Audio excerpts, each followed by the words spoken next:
Hey guys, good day. It's Mike. It is 4:30 on Thursday, and here's a little video about, well, I guess addressing people's concerns about doing the open. Okay, so this is what I've heard the past couple days, the past couple weeks.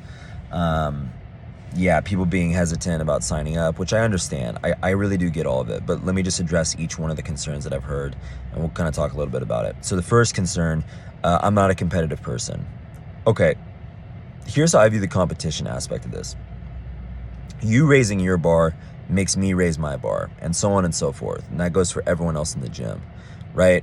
It's not a me versus Mick thing, or my team versus Mick, or her team versus Stacy's team, or whatever.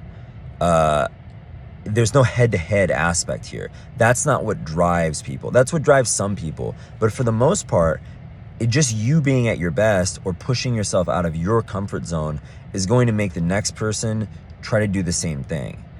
Okay. And I thought about this the other day. I was like, well, what is the real like camaraderie aspect of the open? It's not everyone dressing up and talking to each other. It's that everyone is in this together, and there's a lot to be said for someone who just went through the same thing that you're scared to do. Them doing it gives you confidence. That is the power of the community, right? And there's not as much power if not as many people are invested in doing it. But I think the investment in doing it decreases because people have these fears that are unreasonable or stemming from something that's like not really even a thing. Like someone who's like, well, I don't like people watch me when I work out. I get the stage fright aspect of whatever, performing, working out, not wanting people to watch you. Everyone on some level likes being encouraged. It's not like there's 7 people crowded around you when you're working out, cheering you on, or like, come on, our team needs this. And that's another thing. Some people don't want to do this because, or I've heard they don't want to do it because they're worried about dragging their team down. Yes, you guys are on a team, but there's no way that your score is going to weight the team down. You get just as much points this year for spirit components as you do for your actual team score.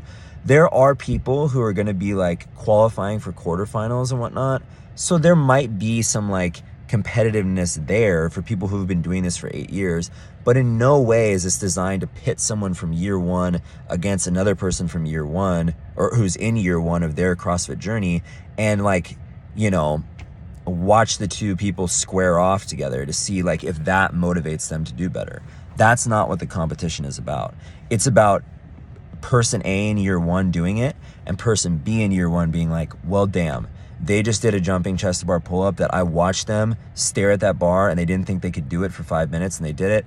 Fuck it. Here we go. I'm going to do the same thing.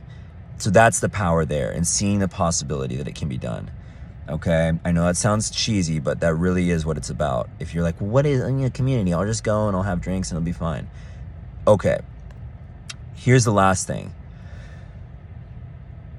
If you're worried the movements are too advanced, I promise you they probably aren't. I say probably because I never know what they're going to do, but if you just look at the trend of the past couple years, since they implemented quarterfinals, the movements in the open have not been as advanced. Okay? And what I mean by that is there's no squat snatches, there's no ring muscle ups, it's handstand push-ups. They haven't, I don't want to say dumbed things down, but they've made it a little more palatable for the typical gym goer to participate. All right.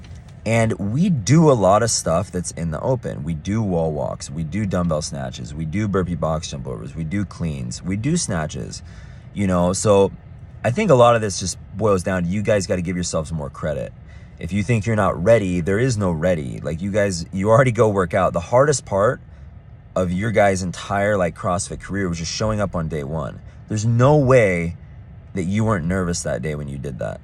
All right, or on some level, anxious or nervous about it. So yeah, this is a piece of cake compared to that. If you guys are worried about that, don't be. Right? Now, if you do make quarterfinals, then yeah, hell yeah, man. If you make quarters and you don't know how to do a rope climb, we'll cross that bridge when we get to it. But for now, this is all digestible stuff. The workouts do get a little bit more challenging each week. So week 1 is usually something that mostly everyone can do. But again, you guys, they're just testing energy systems and all that. That's a fancy way of saying, I want to see how well that you can move from you know, in a 7 to 12 minute time frame. Next week, I want to see how you do from 12 to 15 with the weight that's increasing. And then the last week is usually some sort of like toe to bar, pull up, and thruster fiasco. So if that sounds like you can do that, then yeah, there you go. And yeah, I'm trying to keep this under 6 minutes. So I think that about covers it. If you guys have questions, you know, even past this video, like if I didn't answer something, then go ahead, feel free to message me.